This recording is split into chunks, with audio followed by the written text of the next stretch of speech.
everyone, welcome. You're watching Unplugged TV India. This is Alice Francis. Let's catch some major updates from around the world. The Supreme Court on Wednesday stayed the demolition drive against illegal structures in Delhi's Jahangirpur area. The demolition drive, however, proceeded for another hour and a half after the Supreme Court pronounced its ruling. The authorities said they were yet to receive the order.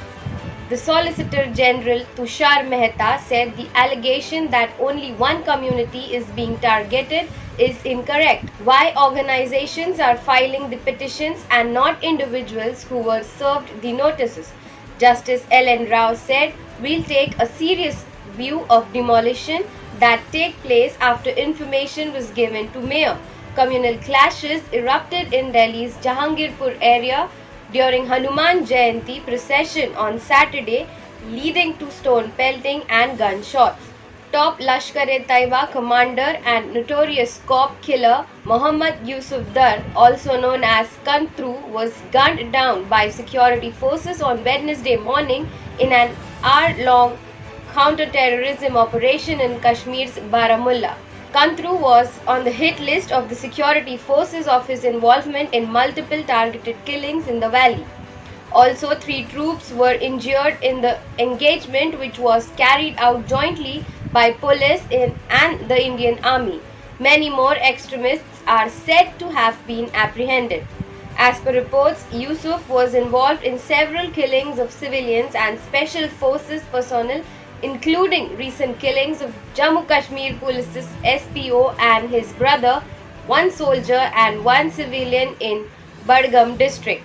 Meanwhile, the IGP of Kashmir, Vijay Kumar, said that this was a big success for the police force. The battle in Malwa hamlet began shortly after forces laid siege to a dwelling in response to a specific technical instruction. The information led them to a few houses where they encountered a heavy stream of fire at first. 3 troops and citizens were taken to the hospital with minor injuries. British Prime Minister Boris Johnson is in India and reached Gujarat's Ahmedabad city on Thursday. He visited Sabarmati Ashram, met businessman Gautam Adani and also paid visit at JCB manufacturer plant in Gujarat. During his visit to India, Boris is likely to announce a series of commercial agreements as part of a new era in bilateral trade and investment ties. UK and Indian enterprises will confirm 1 billion GBP in new investments and export transactions ranging from software engineering to healthcare, which will result in the creation of roughly 11,000 jobs in the UK. The funds will be used to establish a research and development center for electric buses in the United Kingdom. The expansion will involve Indian firms Bharat Forge and Teva Motors, expanding and generating 500 new jobs, as well as Indian software company Mustech spending 79 million GBP in the UK over the next 3 years to generate 1,600 employment, according to the High Commission. It was announced that negotiating teams will hold their 3rd round of formal talks in India next week. Meanwhile, on his arrival in India, Boris said he sees enormous potential for what the 2 great countries may accomplish together. Tremendous relationship is creating jobs, growth and opportunities for our people, he adding that it will only get stronger in the future years. A school hostel was among 190 buildings damaged due to incensed rains.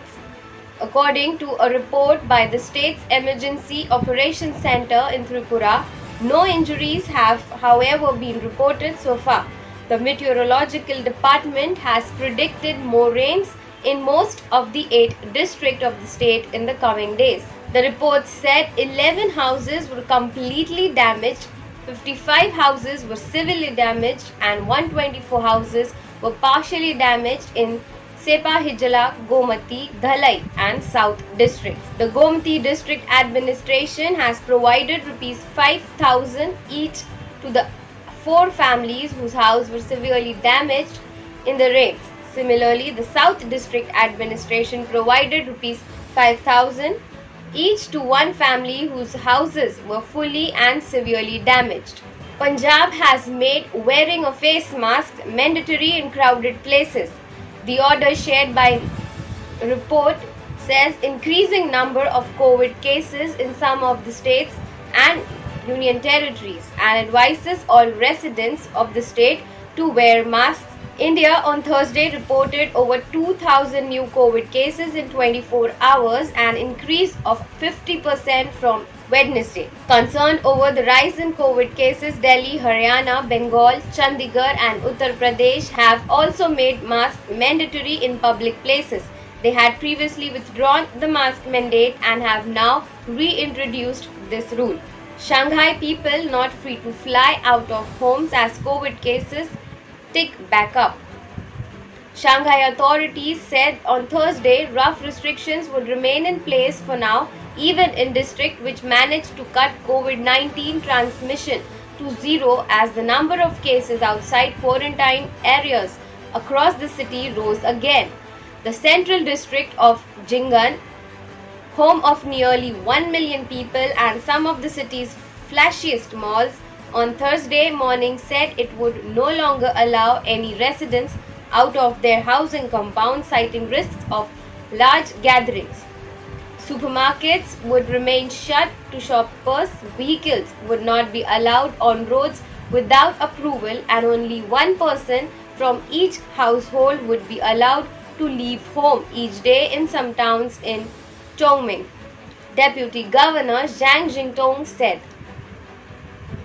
Shanghai reported 15,861 new local asymptomatic coronavirus cases, down from 16,407 a day earlier.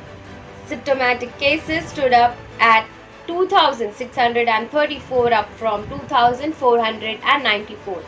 With back-to-back financial support from India, the China International Development Corporation Agency has stated that Beijing was aware about Sri Lanka's economic crisis and as a traditionally friendly and close neighbor has decided to provide emergency humanitarian assistance to the crisis-hit Sri Lanka facing its downturn leading to social and political catastrophe. Beijing's announcement on humanitarian assistance comes in the wake of India's latest support with another $500 million to buy fuel to Sri Lanka, which has seen bloody protests, including police open firing at people demanding fuel. On Tuesday, in the central city of Rambakunna, one person was killed and dozens injured when police fired at the protesters who blocked roads and railway lines. Russia wants Mariupol residents to wear white ribbons or get shot. The Russian invasion of Ukraine took a darker turn on Wednesday after the mayor of besieged Mariupol claimed invading troops had been ordered to shoot remaining civilians if they don't wear white ribbons on their clothes to indicate surrender. On Thursday, Russia President Vladimir Putin claimed to have successfully liberated Mariupol, which has been repeatedly bombed and shelled over the past weeks, leaving much of the southern port city in ruins and its population of 500,000 scattered. The white ribbon is believed to be a symbol for Russian soldiers to identify Ukrainians who have accepted defeat. Shelled relentlessly, stranded civilians of Mariupol have been forced to melt snow for drinking water and cook food scraps on open fires as supplies either ran out or cut off by Russian forces who have surrounded the city. Many of those who tried to escape failed to do so because of sustained attacks. Moscow tightened the noose around the defenders holed up in a mammoth steel plant representing the last known Ukrainian stronghold in Mariupol. A fighter apparently on the inside pleaded on a video for helping, saying we may have only a few days or hours left. Meanwhile, Ukraine President Volodymyr Zelensky has not accepted the fall of Mariupol to Russia as of yet and said that his top advisors were reviewing the situation. The city has claimed more than 10,000 deaths so far. Mariupol is the key strategic target for Moscow, potentially linking Russian forces in Crimea to the west and the Donbas to the east and cutting off Ukrainian access to the Sea of Azov. Meanwhile, Russia President Vladimir Putin said Russia has successfully tested the Sarmat intercontinental ballistic missile, saying the weapon capable of carrying nuclear charges will make enemies think twice.